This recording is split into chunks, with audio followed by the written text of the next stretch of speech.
আসসালামু আলাইকুম বন্ধুরা। তো সবাই কেমন আছেন? আশা করি ভালো আছেন। তো আলহামদুলিল্লাহ আপনাদের দয়ায় আমিও ভালো আছি। তো আপনারা সবাই জানেন যে আমি আছি মালয়েশিয়া। তো মালয়েশিয়া তো অনেকে পাম বাগানের কথা শুনেছেন, পাম বাগানের নাম শুনেছেন, যেটাকে বলে পাম অয়েল বাগান। ঠিক আছে, যেটাতে আমাদের বাংলাদেশে সয়াবিন তেল, পামের তেল বলে থাকে আর কি। তো আমি আজকে একটা পাম বাগানের সামনে আছি। তো অনেকে ভাবতেছে যে আমি নাকি ফার্ম বাগানে কাজ করি নাকি। না ভাই, আমি কিন্তু ফার্ম বাগানে কাজ করি না, আমি একটা ফ্যাক্টরিতে কাজ করি। তো ফার্ম বাগানের পাশে আমার ফ্যাক্টরি। তো আমি কায়ু ফ্যাক্টরিতে কাজ করি। এটা বর্তমানে জোর বড় অবস্থিত। তো যে যে ভাইয়েরা মনে করেন ফার্ম বাগানে কাজ করে ইচ্ছুক বা ইচ্ছে আছে, অনেকে বই করতেছে, বই পাইতেছে যে ফার্ম বাগান দেখতে কেমন, আসলে বাগানটা কিরকম। তো আমি এই ভাইদের উদ্দেশ্যে বলতেছি, আমি আজকে আপনাদেরকে ফার্ম বাগানটা দেখানোর চেষ্টা করব। আর এই ফার্ম বাগানে মূলত কাজগুলো কি কি এগুলো আপনাদেরকে দেখানোর চেষ্টা করব। তো আপনারা আমার এই ভিডিওটা যদি ইউটিউবতে দেখে থাকেন তাহলে অবশ্যই আমার চ্যানেলটি সাবস্ক্রাইব করে পাশে থাকা বেল আইকনটি ক্লিক করে দিবেন। আর ফেসবুকতে দেখে থাকলে অবশ্যই আমার ফেসবুকটি ফলো দিয়ে রাখবেন। তো মালয়েশিয়ার নিত্য নতুন আপডেট আমার ভিডিও থেকে সবসময় পাইবেন। তো আমি আজকে আপনাদেরকে ফার্ম বাগানটা দেখানোর চেষ্টা করব। আর মূলত আজকে রবিবার, তো আমি একটু সকাল সকাল ডিউটি আমার ছুটি হয়ে গেছে 5টা বাজে।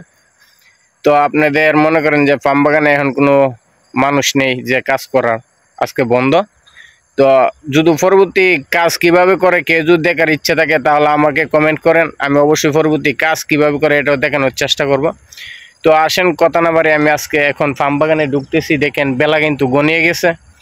তো ফার্ম বাগানে কিন্তু মোটামুটি একটা অন্ধকার আসা পড়ছে। তো অনেক বইও করে ফার্ম বাগানে, আসলে মানে একটা বইয়ের ব্যাপার সেবার আছে ভাই। সবাই একত্রভাবে কাজ করলে কিন্তু একটা ভালো লাগে। বা দেখা গেছে বই থাকে না, ডর বই থাকে না। এখন কিন্তু বর্তমানে ফার্ম বাগানের ভাই কেউ নাই। দেখেন আমার নিজের কাছে একটা বই লাগতেছে, কিভাবে ঢুকবো। তাছাড়া আমি সাপের ভীষণ বই পাই। তো অনেকে বলে যে ফার্ম বাগানে নাকি সাপ থাকে, ভাই এটা বাস্তব কথা। যে যে পুরোনো গাছগুলো আছে ওই গাছের মধ্যে সাপ থাকে। আর মূলত আমি আজকে আপনাদেরকে স্পষ্টভাবে ফার্ম বাগানের গাছগুলো আপনাদেরকে দেখানোর চেষ্টা করব। এই যে দেখেন, আমি বাগানের ফার্স্ট টাইম প্রথম গেট, ঠিক আছে, এই যে দেখেন একটা লঙ্কান আছে, ওইখান থেকে পানি যা, আর এটা দিয়ে বাগানের ভিতরে প্রবেশ করতে হয়। এই যে দেখেন, তো আমি বেশি ভিতরে ঢুকবো না, আমারও একটা বই করতেছে, আমার সাথে কেউ নেই। এই যে দেখেন, ফার্স্ট টাইম আমি আপনাদেরকে একটা গাছ দেখাবো। এই যে দেখেন, এটা অনেক পুরনো গাছ। এই যে দেখেন গাছের গুড়িটা এইটা। এখন আমি আপনাদেরকে দেখেন চেষ্টা করব। দেখেন গাছটা কত অনেক উঁচু, ঠিক আছে। এই যে দেখেন গাছটা, মানে অনেক জঙ্গল, গাছগুলো অনেক জঙ্গল হয়ে থাকে, যার কারণে মানে সাপ স্বাভাবিক থাকার সম্ভাবনাই থাকে বেশি।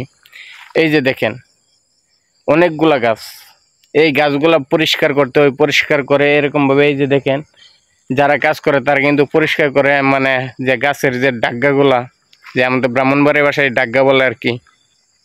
তো এই যে দেখেন গাছের ডাগ্গাগুলা কাইটিয়া মানে এই যে রাইখা গেছে। এইগুলা যখন শুকাইবে তখন এখানেই পচবে, এগুলা বাইর করবে না। এই যে দেখেন পাম গাছ পরিষ্কার করেছে, মানে এই যে দেখেন কি অন্ধকার, ঠিক আছে। মানে পাম বাগানে আসলে মানে একা ঢোকাটা অনেক রিস্কের ব্যাপার। আর যারা কাজ করে তাদের সাহস থাকতে হয় ভাই। পাম বাগানে কাজ করলে কিন্তু আপনাকে মানে পুলিশ ইমিগ্রেশন ধরার চিন্তা ভাবনা থাকে না। আর রেট কমই দেয়, পাম বাগানে কোনো রেট চলে না। এই যে দেখেন অনেকগুলা গাছ। ভাই আমার অনেক বই করতেছে, আমাকে শুধু মালাই রিঙ্গি যদি মাসে 3000 টাকাও দেয় তারপরে ভাই আমি করবো না, বুঝছেন। একটা সাহসের ব্যাপার সেবার লাগে ভাই। এই যে দেখেন অনেক বড় এরিয়া। তো এই যে দেখেন এটাও কিন্তু একটা গাছ। এই যে গাছের গোড়াটা কি মোটা, তারপরে দেখেন আগাটা কি চিকন। মানে এই পাম ফলগুলা মানে পারতে, এই যে বাংলাদেশের মধ্যে আপনার যে পল্লবিদ্যুৎ লোক যে কাজ করে, পল্লবিদ্যুতের লোক যে গাছ কাটে, যেটাকে আমরা বলি দাও, ঠিক আছে। পল্লবিদ্যুতের লোক এরকম ভাবে যে কাজ করে, ওই সেম একইভাবে তার ওই ডাগ্গাগুলা কাটে।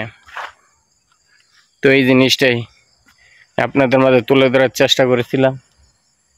তো ফার্ম বাগানে, ফার্ম অয়েল বাগানে মানে কাজ আছে অ্যাভেলেবেল, যে কোনো সময় কাজ মিলিয়ে দেওয়া যায়। তো যদি কোনো বাইরে যদি মনে করেন যে ফার্ম বাগানে কাজ করার ইচ্ছুক বা ফার্ম বাগানে কাজ করার ইচ্ছা আছে, তাহলে অবশ্যই আপনারা আমার এই ভিডিওতে কমেন্টে গিয়ে বলতে পারেন বা যোগাযোগ করতে পারেন। আমি চেষ্টা করবো আপনাদেরকে ফার্ম অয়েল বাগানে কাজ দেওয়ার। বা যে বাইরে কৃষি কাজ করার ইচ্ছা আছে তারাও কমেন্ট করতে পারেন, আমি আপনাদেরকে ব্যবস্থা করে দেওয়ার চেষ্টা করব। তো এই জিনিসটাই তো দেখেন, আমি কিন্তু মানে ভিতরে গেলে আরো বেশি দেখাইতে পারতাম, কিন্তু আমার একটা বই করতেছে, কারণ আমি মালয়েশিয়া আইসা ভাই কোনোদিন পাম বাগানে কোনো জঙ্গলে কাজ করি নাই। আর তাছাড়া আমার এটা অভ্যস্ত নয়, আমার নিজের কাছেও বই লাগতেছে। চারপাশটা কিন্তু মানে পরিষ্কার, তারপর একটা বই লাগতেছে ভাই কেন জানে। এই যে দেখেন অনেক বড় এরিয়া, এই যে দেখেন পুরাটা বাগান দেখছেন, অনেক বড় এরিয়া। তো এই জিনিসটাই আমি আপনাদেরকে তুলে ধরার চেষ্টা করছি। তো পরবর্তী কে কোন ধরনের ভিডিও পেতে চান অবশ্যই কমেন্ট অপশনে জানিয়ে দেবেন। তো সবাই ভালো থাকবেন, সুস্থ থাকবেন। আসসালামু আলাইকুম।